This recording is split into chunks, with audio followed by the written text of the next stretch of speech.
listening to the Tom Kelly Show, roughly episode 38. I forgot to count. I should have checked. I should have been a better host. Today's show will be happier. Thank you to all of the people who checked last week to see if I was okay. And with me is, she was on her way to being permanent sidekick / partner / renaming the show. Loren Raye is here. Loren, you got fan mail from my friend Scott Baker, who talked about how you are the only person he's heard on broadcasting talking about how Zoloft works in a right way. Thank you. And which probably he was alluding to the fact he might be on it or has had experience with it, whatever that is. And then literally, as you were canceling on me last night, Jeremy Lewis, our friend from the U.S. Army, works at Tesla now. Great guy. He sends me a text message. Where's the exact quote? The exact quote is, you keep Loren Raye. She's amazing. I'm like, dude, she canceled like 3 minutes ago. But I'm back. I'm here. I canceled for good reason, too. I had a job, a paying gig. Listen, and it's nice to see this podcast opening up someone's career, if not my own. Yes. Finally, I did the show Yes, with Tom, Mikey Russo. He got a store. I do the show with you. What did you do? It was voiceover for a commercial, but we can't jinx it. We can't say which one. No, I can't say which one, but yeah, I got booked for a gig. How awesome is that? She's making money. That's awesome. And it's a reminder of... Actually, it's sort of the theme of my show, or what I want the theme to be a little bit of, and I'm sort of ambushing you with some of this. The theme I want to hit today is getting out of your own way. We have a guest for sure on the show. I know this because I've recorded it and bumped it 2 weeks. Jeffrey Gurian. He wrote a book, Fight the Fear, Overcoming Obstacles That Stand in Your Way. That's what he's selling. And he was in a documentary that was going for film festivals, and then the film festivals went away, and it's called Who the F is Jeffrey Gurian? And How funny. I don't know if you ever had this in your radio encounters where there was always like a guy there and everybody knew this guy and nobody knew what the guy did. I thought, meaning like a guest coming on the show, or no, or like a even guy more who works like in radio. Jeffrey Gurian. I thought he owned one of the clubs. He was there so much. He never performed. Oh, how funny. He looks like Phil Spector. He was for better and then eventually for worse, Yes, so I guess I've seen him around for that long. And, he's one of those guys, he's dabbled on the periphery of doing comedy. Then he was a comedy journalist. He was a big journalist. And he was like the comedy blogger for a while, so everybody wanted to impress him. And I knew none of this. I just thought he owned a club. Like the whole time he was floating around. And it turns out I was not the only one. This documentary is a perfect capture of him, and I think my interview with him is going to be awful. That I sounds tried. great. I tried. And it's... Like for people listening right now, like we have Pete McGarrigle who's been writing comments about how now Lauren's mic sounds better than mine. And well, it's a very expensive one, so I appreciate that. It was very expensive. Okay, and maybe now, and this is the problem now. It's becoming like the Cold War. We're all now increasing in our armaments here. What's the right way to say it? So Jeffrey, God bless.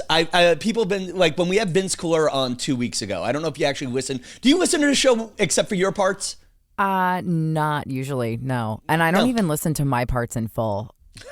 Really? I don't. Yeah, I don't. I mean, sometimes I do, but the other day I was listening to the last episode, and I think I left like 10 minutes left, and my husband's like, what, you don't want to listen? I was like, no, I'm good. Like, I don't know, I did this for a living. I'm just kind of like, I hear myself all the time. It's okay.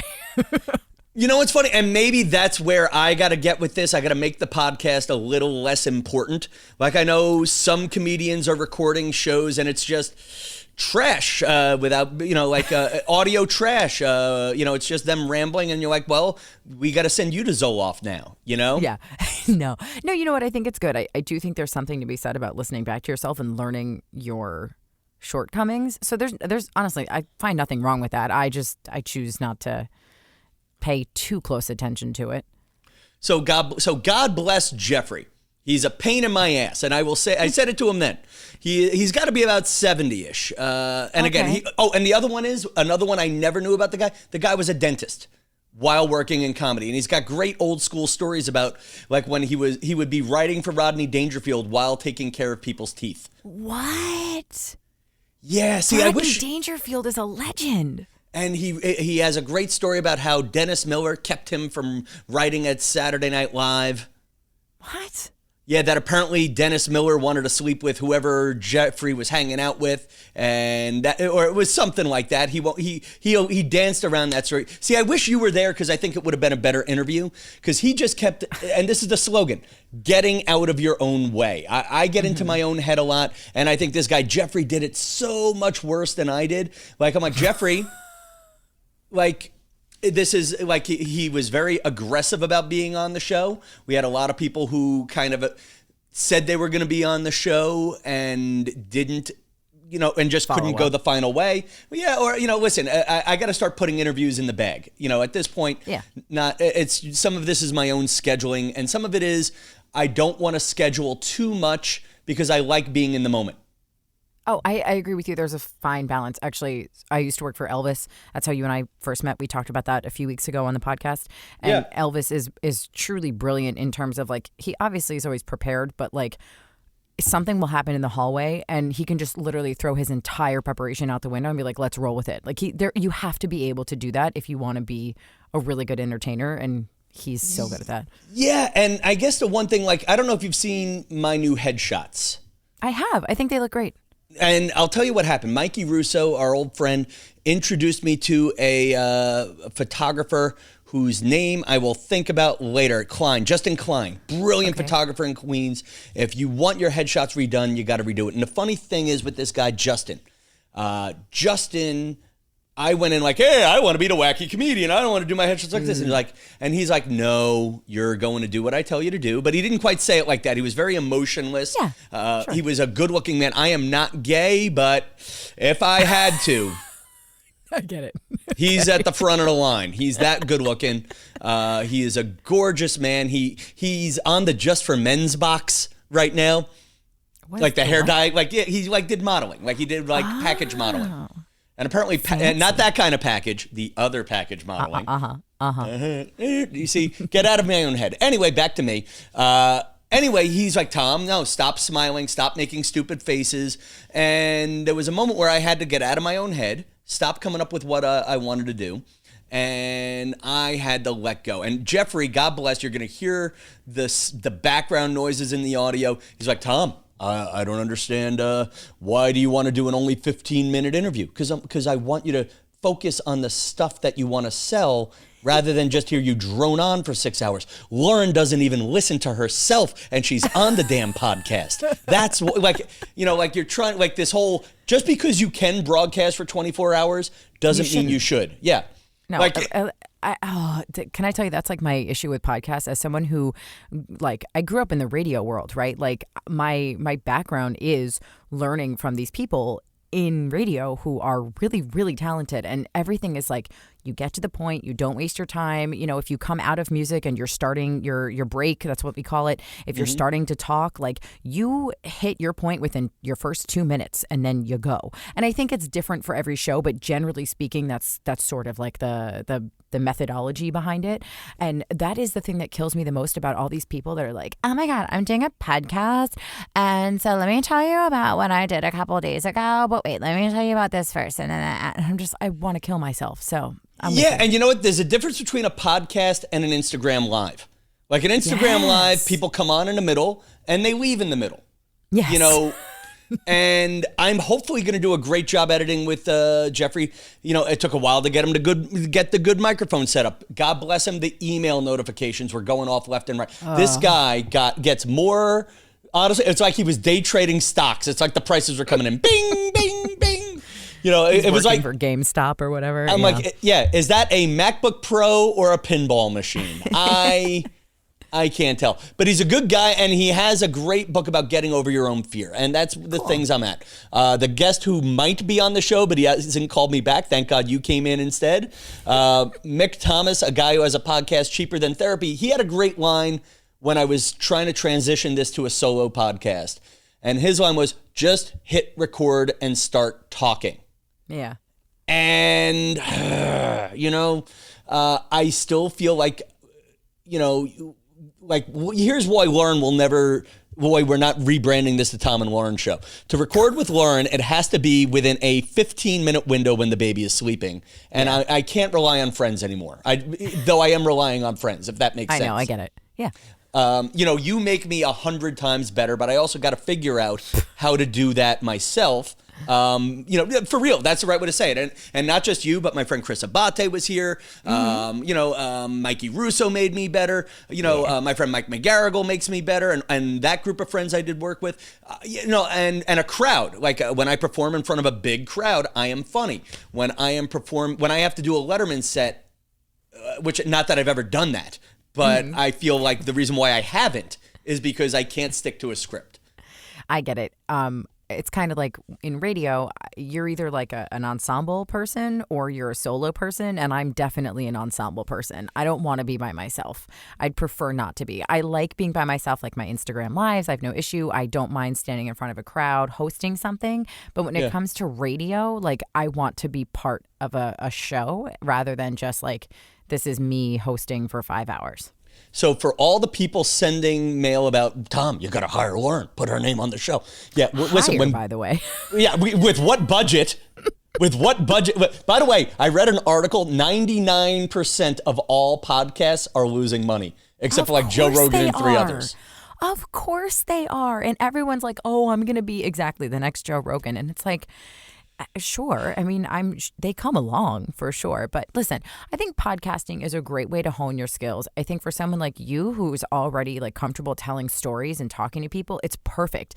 I think for your average person, it's kind of a strange thing for someone to be doing. That being said, if that's what they're passionate about and like it makes them happy, then like go for it. Who cares if you have 2 listeners? Like if it makes you happy, that's awesome. Yeah, like it's funny. Like another woman who was gonna be on the show, but she can't do this Friday.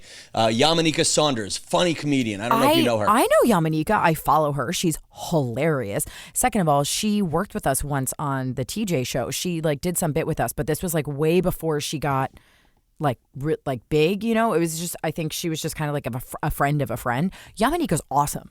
Well, Yamanika's on a list of people who I always say, if she's not famous, what chance do I have? Oh, I get it. I understand. And I mean that for real. Like she's been on the brink of breaking for a while, and she has a great podcast. Actually, more so than her other stuff. She has a YouTube show I think she's pushing, but her podcast, Rantin' and Ravin' with Yamanika and Friends. And the first thing she says this week is, I'm tired of booking the Friends. It's tedious. And and that's how I feel. Funny. But this could be the Tom Kelly Show starring Loren Raye. Oh, I'm willing to do that, but I'm not. But so help me God, I am not changing the damn feed again. I am not putting money into renaming things. I am keeping this the way it is. I don't know, man. So the funny one, getting out of my.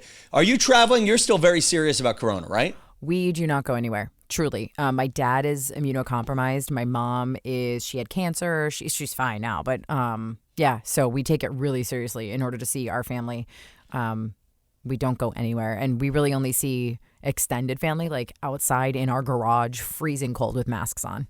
So we're in a similar spot. Dad got his first shot through being a fire department retiree. He got one through I'm Moderna. Jealous. I'm still waiting on my dad's. He's a police officer retiree, but anyway, yeah. All kidding aside, in Jersey though, right?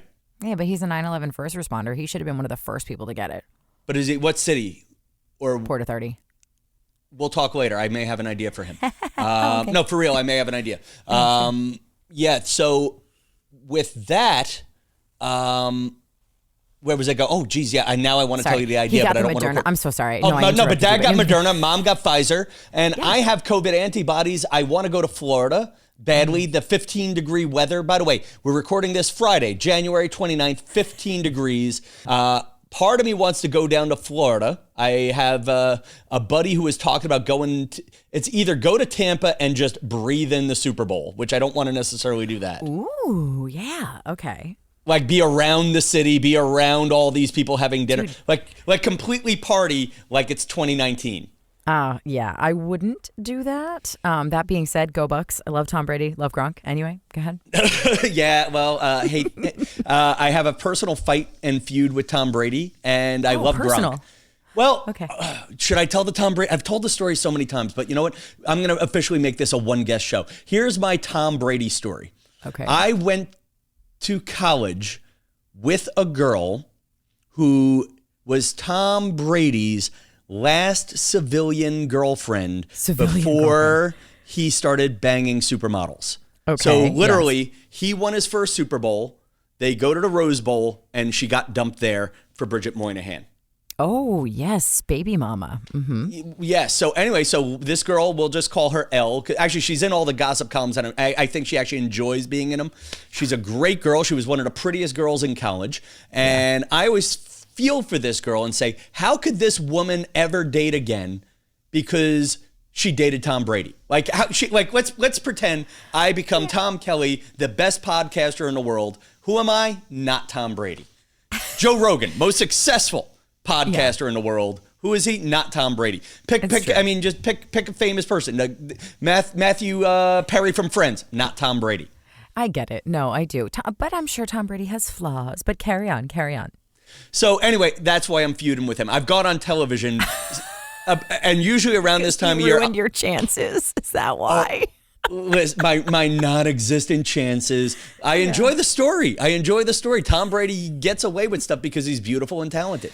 And the worst part is, I fall for his charm.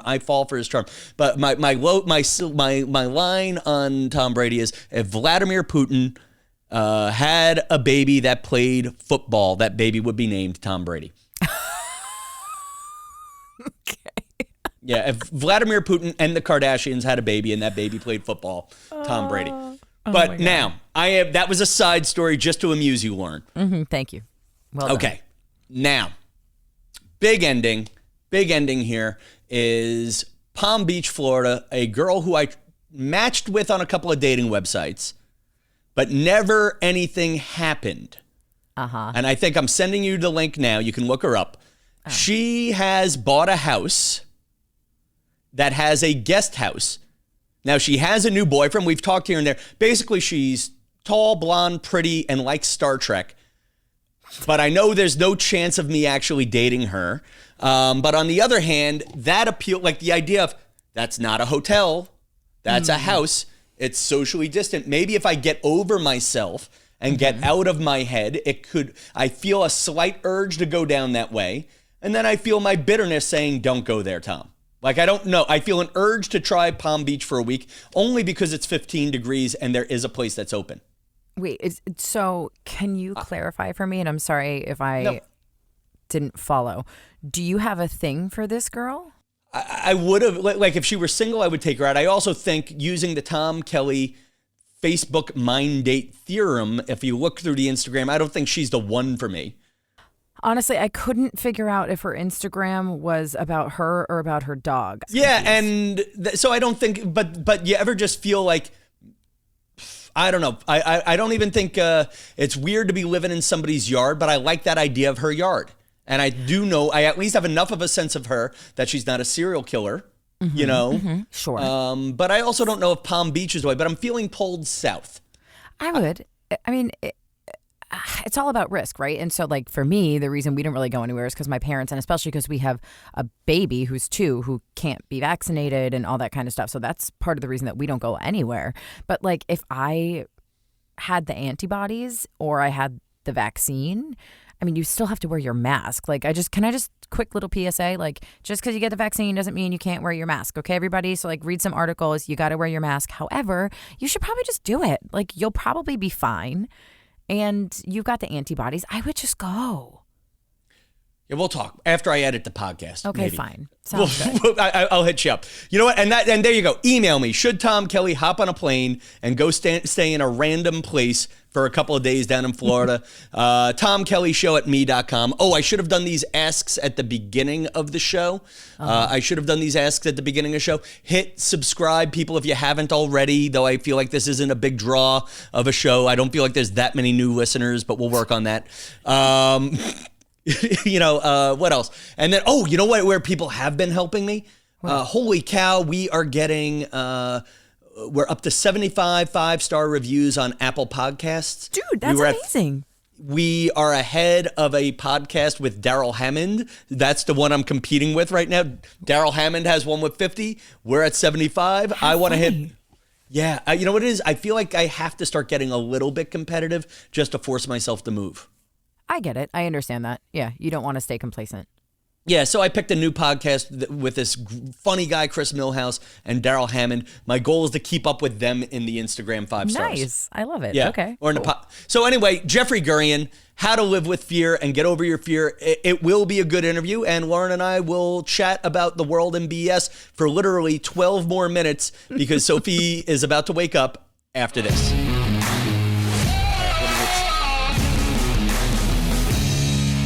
I have known Jeffrey Gurian for possibly 20 years, and for 19 of those 20 years, someone would mention him by name, and I would say, who the fuck is Jeffrey Gurian? Turns out I'm not the only one, because that is the name of a documentary that was just made about him. Jeffrey Gurian is a fixture on the comedy club scene. He is everywhere, and simultaneously, not nowhere, that's the wrong way to say it, but he is known by everybody, but yet nobody knows why he is known. Jeffrey, who the fuck is Jeffrey Gurian? How about that? It might be easier if you say it. I've been trying to figure that out for years, Tom. It's really crazy. And having a documentary about yourself is a very weird thing. It's exactly the opposite of humility. You know what I mean? Well, it is, but the story was told, whoever was the director of it, you didn't finance that, right? No, of course not. No, it's funny. I was contacted by people who said that they were interested in doing a doc about me. And I considered it a great honor. And I opened up my life to them, really. And then, as a matter of fact, about a month afterwards, another group of filmmakers contacted me who didn't know them and said that they want to do a feature about me, a feature length. But then the pandemic hit. So they started filming, but we didn't get a chance to finish it. And just because I feel like my listeners right now who are not in the comedy scene are still going, why am I listening to this guy? Jeffrey is a comedian, a funny comedian. He is a well-published author who has written a series on happiness. What are we pushing? What's the name of the book we're pushing? So I get this out of the way at the top. Fight the Fear, Overcoming Obstacles That Stand in Your Way. And he's written many books. But the thing is, too, he's also a comedy blogger. I think that's how he's been known, why he's always in the front row or in the back of the room at every show. When I first met Jeffrey, I had no idea he was a comedy writer. I thought he owned a comedy club. And for those of you who can't see him, he has fabulous hair. People confuse him with Phil Spector, the guy who was the music producer and murderer. And honestly, I didn't even know Jeffrey was a dentist at one point in his career because he was also dressed better than all the comics too. I think you have a career that I don't want to say I'm afraid of having because I love my career and I think your career is great too. But you are an unknown celebrity, if that makes sense. You've always been a working comic. You've always been a fixture on the scene. Why comedy? You were a successful dentist. Why? Yeah, when I was 12 years old, I already decided what I wanted to do in my life. I knew I wanted to be a doctor, but I was too sensitive to be an MD because I knew I couldn't handle life and death situations. And I was going to an orthodontist at the time, and I said, hey, this is great. I can make people look beautiful. And I was already writing comedy at 12 years old. When I was writing for Joan Rivers, she had no idea what I did during the day. And her assistant saw a thing about me on TV because all the TV shows did stories about me on the news about my dual careers. So she calls me one morning, and my nurse had very strict instructions: never interrupt me while I'm with a patient unless it's for show business. So she'd come in, so she'd come into the room and she'd say, Dr. Rivers is on the phone, Dr. Lewis is calling. The only one nobody believed was Dr. Dangerfield. Nobody ever went for that when he would call me because I used to write for Rodney. He was the first big star that I ever wrote for. How did you get that break? Pardon me? How did you get that break? Through a comedian named Dick Capri, who was the first comic that I ever wrote for, who did my jokes on stage and paid me for material. I got to him through Alan Zweibel up at Saturday Night Live. That's how I got started. I brought some early films that I was doing. I was driving a pimp mobile in those days, an orange Cadillac that had been made for one of the Isley brothers. And I drove up to 30 Rock. I knew I had to get up to SNL. And this car, no one drove this car but pimps. Right. My wife used to say to me, we're Jewish and we live in Scarsdale. Why am I driving an orange Cadillac? And I'm like, well, you don't get it, obviously. I drove up to 30 Rock because in those days you could, because the street wasn't closed off. I threw the doorman a few bucks and I said, watch my car. Lorne Michaels is expecting me. He had never heard of me. I got past the security guard. I got out of the elevator and Alan Zweibel, who I'm sure you know, was playing handball on the wall. Everybody was just kids in those days. Alan went on to become an award-winning writer, producer, director. You know, he created It's Gary Shandling Show. Anyway, he saw my films and he said, I've never seen anything like this before. This is amazing. I was doing very bizarre films on the street, like false news items. Like several men were arrested for smearing cream cheese on the ankles of elderly women who wore their stockings rolled down like bagels. You ever see the old women with the stockings around their ankles? Right. It looked like bagels to me. I do remember that now that you say that. I got my dear grandmother. She made believe she had a Jewish accent. She was born in this country, but she had a great sense of humor. And she actually let me put cream cheese on her ankles. She rolled down her stockings. Really? And she said to me, you know, in the Jewish religion, we have two kinds of stockings, one for milk and one for meat. And this crazy man, he smeared cream cheese on my meat stockings, and I can't get it off. These things are driving me crazy. Anyway, I made a lot of very crazy films, and Alan Zweibel called his manager for me, the guy who discovered Freddie Prinze, a man whose name was David Jonas, who passed away at 100 years old. And he got me started writing for comedians. And through Dick Capri, I met Rodney Dangerfield, who was told that I was a funny writer. Right. And he started doing my stuff on The Tonight Show with Johnny Carson. There's about 50 stories in one question. So I'm going to try to speed round it a little bit with you and keep you focused. What was Rodney like? Rodney was amazing. He was one of the most fun people to work with. I was at his house. You know, we used to hang out in the club. Matter of fact, when I started performing back at the club about 2 years ago, his original partner, Tony, still owns the club. Right. I was sitting in Rodney's dressing room, which hasn't changed since the 80s. And he walked by and he said to me, Jeffrey, I can picture you sitting there with Rodney writing jokes together. Wow. And I said, Tony, that's so amazing. Because if I had said it to him, it would be different. But him remembering it and saying it to me was so much more powerful. And Rodney used to do my stuff on The Tonight Show with Johnny Carson. Yeah. And I'll tell you, I've been in Rodney's dressing room down there, and it's in this deep, the staircase is creepy. The room is not. And you're in the basement. You want to hear something? Yeah? That staircase, I was there one night when a guy fell down the stairs and knocked his teeth out, and I put his teeth back in. And everyone was like, you're a comedy writer. How do you know how to do that? and Tony remembered the story. The guy was so drunk, he did a header down the stairs and knocked out his two front teeth. And I was there because I was always there with Rodney, and I replaced the teeth. I know some of my viewers and listeners may have seen it. I did a news piece on Dangerfield's for its 50th anniversary.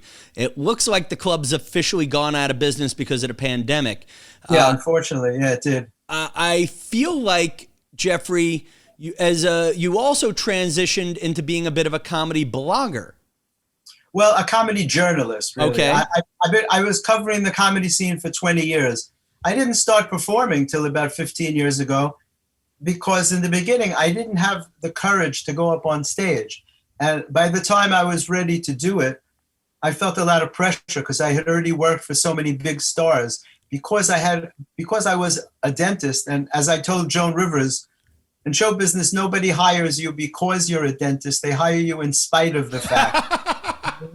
Actually, you know what? You accidentally segued to the Bush. You accidentally segued to the book that you just wrote and promoted. Your book is about fighting fear. Yeah. I had a lot of fear about going on stage. That's let's go slow. What scared you about going on stage? Because too many people knew me already. If if you start out in comedy in your 20s and nobody knows you, you have the freedom to bomb, which is how you get better. Yeah. You start out weak and you get stronger. But by the time I was ready to go on stage, everybody said to me, "Why aren't you performing, man? You're funny." And too many people knew me. I felt so much pressure because I'm a perfectionist and I don't like to do anything unless I feel I can do it perfectly. In my family is still not allowed to come see me perform because I feel like I become a different person when people I know are in the room. And a true story about me, I don't know if you ever went out to Governor's Comedy Club. A couple of times. Yeah. So anyway, the old owner of it, or old manager, whatever his title was a guy named Jimmy Finn. And Jimmy Finn, I used to deliver his newspaper when I was a kid. And he's friends with my dad. And I never wanted to perform there because I didn't want to getting back into the neighborhood that the Kelly kid's doing comedy and he stinks. You're absolutely right. You need the freedom to fail. But what got you over your fear of failure? Mind control. My whole life, I've been working on learning to control my mind. I was a very severe stutterer. I started stuttering when I was 6 or 7 and stuttered through my 20s and beyond. After I was a doctor already, I was still blocking on certain words. Wow. And I was determined to cure myself. And there was no one could help me because speech therapists were not able to help me. And I worked on myself for many years to develop a technique which I now use as an avocation. I work with stutterers all over the world, and I teach them how not to stutter. And I use that mind control to get me to go on stage because I realized if I don't do it, my whole life I'm going to regret it. And you can't live that way. If there's something that you really want to do, you must do it. I couldn't picture myself going through my whole life and never getting up on stage. If I'm funny, I had to find out. You know what I mean? If I'm not funny, I needed to know that. So for the average person, what are your tips for getting over fear? It's not one thing. It's thinking, well, you have to take each thing. I challenge myself on a daily basis. I took it to the extreme of last October. I went to Japan all by myself. A 14-hour trip. I have fears of traveling because my ADD is really bad and I have a lot of confusion and I'm always getting lost. Right. And so for me to go to Japan, I spoke very little Japanese. I took level 1 3 times, but I conquered the fear. I was lost every single day, but I conquered the Japanese subway, which is the most complicated in the world. And I wound up doing 2 comedy shows while I was over there in different cities. I took the train to different cities to perform. And it's about thought. It's about learning to tell yourself, if other people can do it, you have to be able to do it too. Fear is a bully, and it wants you to stay in bed with the covers over your head and never accomplish anything. And that was not acceptable to me. So I've been fighting fear all my life, and I don't know why I had all these fears. I grew up with a very loving and supportive family, but I had a lot of fears. I always felt that something was going to go wrong someplace, because as you go through life, a lot of weird stuff happens just at the last minute.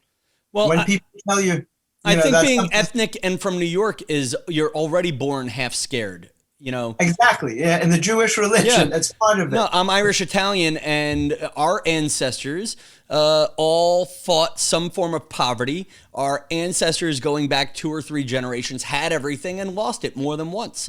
So I think that's embedded in you. And for a guy like you, you're right. I find what you just said rings true to me, because even nowadays, I have a great career as a daytime warm-up comedian. I'm afraid of saying edgy things at night sometimes because I'm afraid of being associated, having, like, let's say one of the shows I'm working at, I'm afraid of having Good Morning America associated with a great Donald Trump joke, you know. Absolutely. These days especially, that'll work against you. But like in your case, you just went through one great thing. Challenge yourself is a tip for fighting fear. What's another easy tip? Absolutely. Well, it's about thought. It's realizing that the fears are not real. If other people can do it, and I'm not talking about something like skydiving where there's a chance that you're going to get hurt. I'm talking about the kind of things that other people seem to do comfortably. When I went to dental school, I was not welcomed into dental school. I was bullied and harassed from day one until the day I graduated by the instructors. And about 6 months ago, the dean of the dental school contacted me. He was not the dean when I went. Okay. He read about me on the internet, and he asked if he came to New York, if he could meet with me and take me out to lunch. And I didn't know why. I thought that he was coming to ask for a donation because I never donated a cent. It sounds very strange, first of all. It's a common experience. No, but to say that you were bullied in professional school. But when I met with him, he brought another dean with him. And I really thought that they were going to ask me for a donation. I had to face the fear of seeing these people again because I haven't been back to Philly in all these years. I agreed to the lunch. I looked at it as an opportunity to tell him this horror story about what was done to me.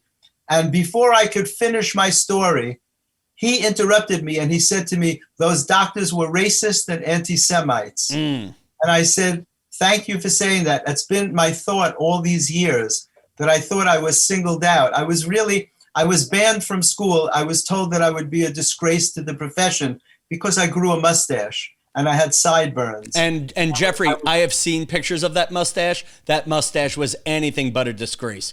That was a beautiful. It was a real Geraldo Rivera mustache. Oh yeah, it was a great stash, but they literally tried to make me drop out of school because of that. So when I graduated, I had very low self-esteem and a lack of confidence because I expected to be welcomed into the profession. Now, to show you how weird life is, this dean, the dean now, first of all, at the end of that meeting, he said, "Can I give you a hug?" And I said, "Absolutely." And I wound up taking pictures with these deans. He invited me to give a series of lectures, which I did a couple of months ago. A weekly series of lectures to the doctors, not on medicine, about thought, about how to change a thought, how to change from frustrating to enjoyable and from hate to love, which was amazing that doctors want to learn that. And then he hired me to do 2 big comedy shows for their Christmas thing for the doctors and the alumni. We did it on Zoom. Right. So facing a fear paid off for you, not just emotionally, but financially. Exactly. But to have that kind of closure after all this time was really amazing. So I had to face the fears of going into practice, buying a practice on my own, being married, having children. Everything made me nervous. By the way, I do want to point out, never on an interview have I had somebody get so many emails during the damn interview. You're up to like 50 emails in a 14-minute interview. Really? That's very amazing. I just keep hearing it. I hope they're positive. I don't know. I hope so. I hope it's all people buying the book from listening to the show. But I'll tell you something, though. I've had to confront uncomfortability at each stage of my life because the way I grew up, I think that's why I was stuttering. As you can see, I no longer stutter. I was given the grace to figure out how to cure myself, which is why I think in life, we're all given obstacles that we have to try and overcome. And if you don't overcome them, you get crushed by them. But if you do overcome them, I think the purpose is so that you can help other people to overcome their own obstacles. And that's what I'm doing with the stuttering thing. And it's all about thought.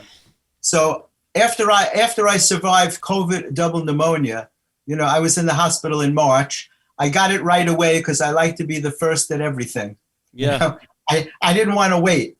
And single pneumonia wasn't good enough for me. I had to get double pneumonia. That's both lungs, double pneumonia. I'm in the hospital. They put me in a room with 3 other very sick men, all with the virus. And they tell me the guy in the bed next to me is from Wuhan, China. What are the odds of that, right? And what are the odds you would get him sick, Jeffrey? Right. He was coughing in the air. And when I expressed my concern to the nurse, he didn't have a mask on. All right, Jeffrey, you're rambling. You're telling me why. I want to keep you focused here. I'll tell you why. Because I had to stay positive. Yeah. And that's why I wrote this book. In order for me to survive that and a heart attack that I had, I had to stay positive because then your immune system functions better. Yeah, and I know it sounds crazy, but I want to keep you focused because I want to sell the book. I want to sell the book. I wrote the book because when I was home recovering, it took 2 months. So how do you stay positive, though? You were on death's door before anybody else. Is it just simple mind control? Is it training? Or what gets you into a happy mood? Yeah, well, everything. When I teach people to create a happiness center for themselves. In your home, that's the only place you can hope to control your environment. As soon as you leave the house, you're at the mercy of whatever the universe has in store for you. So everything in my house, like my piano is white, my carpeting is white, I have bright colors, I have toys and balloons. If you came to my house, you would think that kids live there. Really? There's crayons. I always have balloons because balloons are a symbol of happiness. And I fill my house with things. Every place that I look is something that makes me feel good. And that's what I teach people. People live in dark apartments and they wonder why they're sad. We're all more sensitive than we think we are, than we give ourselves credit for. And as for me, I'm an empath. So I feel I'm affected by everything around me, by color, by the weather, by the people in the room. Yeah. So I have to cater to that. And so that's part of it. I mean, I think every person should create their own happiness center. Jeffrey, that's such a useful tip. I like that. So create a happiness center is a tip for facing fear and staying positive. Yes. What else? Like a substantial thing, because what I like about you and what I think will apply to our listeners is, do you have another substantial tip that someone could walk away even if they don't buy the book? Yeah, it has nothing to do with the book. Start your day in a very special way. Do not wake up to an alarm. Wake up to quiet music. I like that. And then ask the universe for guidance on what you can do that day to fulfill what the universe, like, we each have a path. And so sometimes we go off the path and then things don't work out the way we would like them to. And one of the spiritual principles that's important to keep in mind is that if you don't get what you're trying to get, it's not because you're being punished. It's because you're supposed to have something better than that. And if you got the thing you wanted, you wouldn't be available for the really good thing that's coming to you. Well, and you have to train yourself to think that way. I like that. And that brings us back to sort of something we were talking about at the top of the show, which is, I believe, and I think this applies to me and a lot of other comics out there, there's a lot of great comics who I think are making their fame not necessarily being a comedian. And I think you're serving the world. Comedy may give you a certain set of skills, but here you are serving the world as a journalist. You're serving the world as a filmmaker, and you're serving the world as an author and as a stuttering coach. What advice do you give to people who are funny, want to be comedians, but there's also other ways they can serve?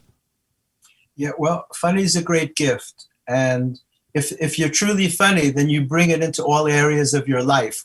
So whatever it is that you're doing, if you're selling insurance and you're making people feel comfortable, when I was in practice, I wasn't telling jokes to patients. I don't like when doctors try and tell jokes. I created an atmosphere of humor. Okay. I made people feel so comfortable. I developed painless techniques of injections. People would come to me for injections before they went to the surgeon. Wow. So it's not necessarily about telling jokes. It's about looking at the world the way comedians do. We see things in a different way. That's why people laugh, because we talk about things that they can relate to, but we talk about them in a way that those people never thought of before. We see the world on many levels, and most people see the world on a very superficial level. Comedians have that gift. So if you have a sense of humor, no matter what you do in life, you can bring that into it. And it just makes people feel comfortable. People need to laugh. It's no accident that they say laughter is the best medicine. It releases endorphins, which is the pleasure chemical, and that's how we get better. And that's how you stay young. Well, if you didn't know who the F Jeffrey Gurian was before this, you know now. And Jeffrey, what are we promoting? We're promoting the book. Well, you can go to my website. It's comedymatterstv.com.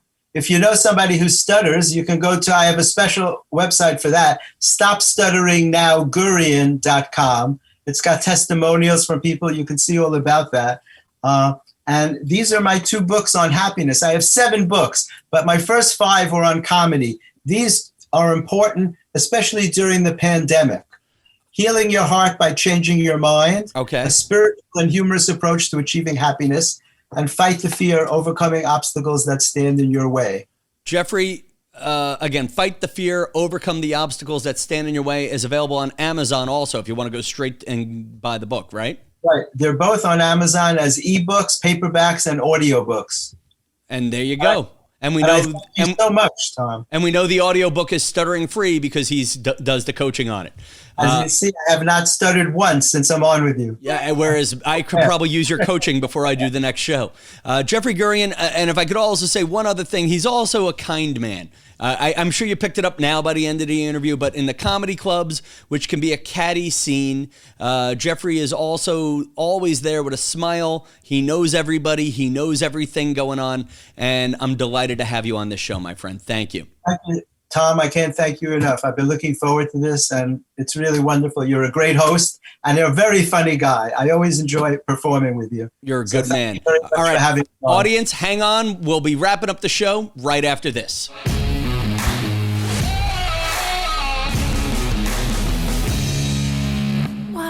That's awesome. So back to me. So we were touching on this in the Tomologue, as I'm now calling it. Should Tom go to Florida? Email me, TomKellyShow@me.com. Here's the real reason why I want to go to Florida. I feel like I'm hotter down there. Like if I'm a 7 in New York, I'm an 8.5 or a 9 in Florida. Oh, I think it depends on what part of Florida you're in. So in Tampa, for sure, bumped up 2. Yeah, definitely. Palm Miami, Beach, I no. might be a -1. Am I a -1 in Miami? Yeah. Yeah, definitely. Yeah, sure. God damn it. Do you have an ex that you don't remember, but then yet you remember? Oh, I only dated very few people very seriously. I'm sure there are a lot of people that I dated like 1 or 2 times or I made out with a couple times and I do not remember who they are. Okay. I have one, and maybe that's what I needed to call it, a hookup who you don't remember and then you suddenly remember. So Okay. I rematched with a girl who we will call Honeypot. Okay. Okay. And she actually came home to my apartment onto this very sofa. Oh, great. Thank you for the visual. Okay. And anyway, we rematched on Tinder. I did not remember her. And then she said I had a tattoo of Winnie the Pooh at my panty line. And then suddenly it all came back to me. Okay. Got it. Yes. Because I had a fear of getting stuck in the honey pot. I get it. First of all, what an odd tattoo choice for an adult, but okay. Yeah, that is. So how many years ago was this? You don't remember? Within the last, if I've had this sofa 5 years. No, actually, you know what the other one was? No, it was actually on the sofa before this. So you talk about the evolution of grown-up furniture. You start at IKEA. And then Bob's. And Yes. then you go to like Raymore and Flanagan. Yes. This is the Raymore and Flanagan sofa. She was on the Bob sofa. And I respect it. Yeah. And the Bob sofa was a sectional. So what happened was every time, like, and all my hookup stories, to be very clear, Honeypot, if you're listening for some reason, nothing actually happened because all my hookup stories end with me not hooking up. But the sectional sofa kept spreading out and we kept falling in. And honestly, and I felt never experienced any like weird hookups. Like I never really hooked up with people. I just was like, I kissed people and that was it. And then I don't know. I just like wasn't a hookup person. all right. You know, I find that hard to believe. No, I swear to God, I had my V card until I was 25. My first me too. real boyfriend. Really? See, I just never wanted to sleep with anybody until I was like actually in love with someone, and that was it. Yeah, that was me. And then finally, I think 26 might have been my number.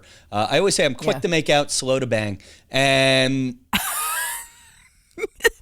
That's a great description.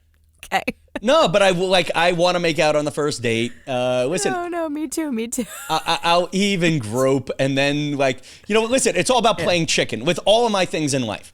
Like even with the girls I was talking about before, the best way for a woman to get rid of me is to show interest. Then Hilarious. a different set of fears suddenly kick in. And Do you see a therapist? Yes, and Okay. thank you for that. So do I. I'm not judging. No, I just wanted to and- suggest it in case you haven't. Well, and it's funny, and I'm somewhat scarred by this because, how do I say this? So yeah, I don't mean to be that open, but yeah, the best way to get rid of me is to show interest. And then there's probably 3 or 4 dates that you need to be gentle with me, and then I'll fall back in love. So there's kind of like a hump of fear. You know what's funny, Lauren? Geez, this cheap hookup story has accidentally put us back on theme, which is getting over that fear. No, I don't know. And I have, like the last, geez, here's a great, she won't listen this far in. The show is like people are saying, Tom, this is such an introspective podcast. And that's because I know the people I'm making fun of don't have the patience to listen this far in. For those who, like, listen, even Lauren doesn't listen to the 3rd segment of the show. I mean, sometimes, but very rarely. So, and this is where I'm giving away the good stuff. This is a good one we'll give away. So there was a girl who, I'll give you a few extra details later. Ready? Okay. I'm going to mouth the word. Did you get that? No. Okay. You want to text it to me? I'm going to, I'm going to text it to you. There you go, without saying anything. No, but she was a good kid, and I'll give you a few more details on her later, but smart and powerful and way prettier than me. Did not like swearing. That was an uncomfortable thing. Would I give up saying fuck to actually fuck was a bit I was working on that never actually worked. What the fuck? Yeah. That is weird. Okay. She was religious, and honestly, I would love. Well, I don't sorry. even know. I thought it was a broadcast thing. No, just in general, she didn't like she came to see me do stand-up. She's like, yeah, I don't like you. So you say fuck from time to time. But she was classy. And you know what? Honestly, I would love to get that word out of my vocabulary. I would. Yeah. I just, it's my white trash upbringing here. So she, God bless her, I had the best first date with. And I then had the second first date with. And then on... Second first date with? Oh, yeah, you get... Oh, geez, this is why I can't do... like that. You had a really good second date, too. This is why podcast... When, back to Jeffrey asking, why are the podcasts so short? Because I start losing my train of thought after 3 minutes, Jeffrey. It's all about me.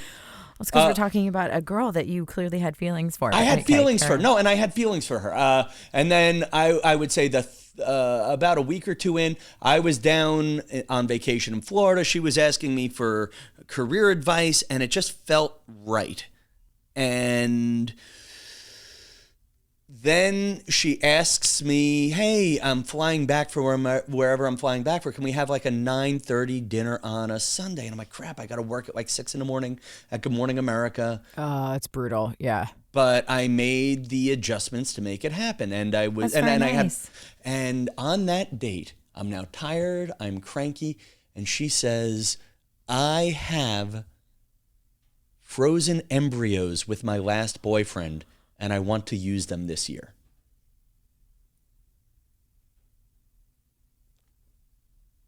Oh